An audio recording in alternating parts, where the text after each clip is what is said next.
United Nations Committee says not enough evidence to declare famine in Gaza. This post received a score of 8,600, with an upvote ratio of 84%. Here are the top comments in response to this article. Possible famine in Gaza. All major news agencies write about it. UN committee says no evidence to declare famine in Gaza. Nothing in major news agencies about it. I really feel like sides are being pitted against each other by this. People also underestimate how much it takes for a famine to be declared. The situation in Sudan has been absolutely dire for years now, and they receive no foreign help, unlike Gaza, and only this month are they projected to reach famine conditions. People are down to eating leaves off of trees and seeding crops to survive, which will then fuck them over later because seeding crops gone to can't plant any crops. There is a big difference between just food shortage and an outright famine. Famine means absolute mass starvation. Greater than people also underestimate how much it takes for a famine to be declared. All of these items have to be true before it is considered a famine. At least 20% of households in an area face extreme food shortages with a limited ability to cope. The prevalence of acute malnutrition in children exceeds 30%. The death rate exceeds 2 people per 10,000 people per day. That last point means 0.6% of the people die every month from the food shortages, which for Gaza is equivalent to about 120 persons per day, or 3,500 persons per month from food shortages.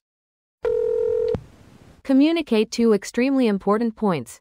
Firstly, all stakeholders who use the IPC for high-level decision-making must understand that whether a famine classification is confirmed does not in any manner change the fact that extreme human suffering is without a doubt currently ongoing in the Gaza Strip, and does not in any manner change the immediate humanitarian imperative to address this civilian suffering by enabling complete, safe, unhindered, and sustained humanitarian access into and throughout the Gaza Strip, including through ceasing hostilities.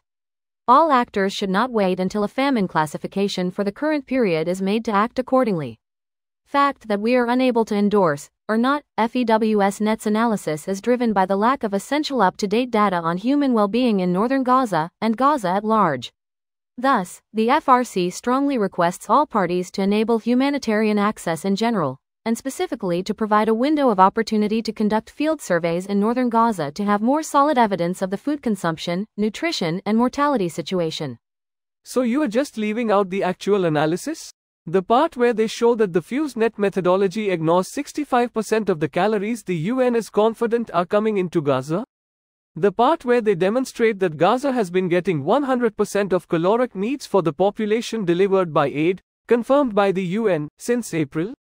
From the page 4 discussion on FEWS-NET ignoring private deliveries. Same page, discussing FEWS-NET's ignoring of WFP deliveries, the upshot?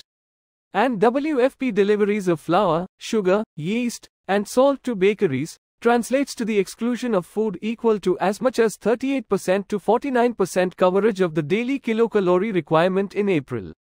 While FEWS-NET estimated the caloric availability in the area as covering only 59 to 63% of the needs in April, the review done by the FRC estimates that this range would be 75% to 109% if commercial and/or privately contracted food deliveries were included. This video was automatically created by Reddit to Speech. The article and comments in this video were selected from Reddit according to their upvotes, and any paraphrasing was performed by smmry.com, without any human intervention.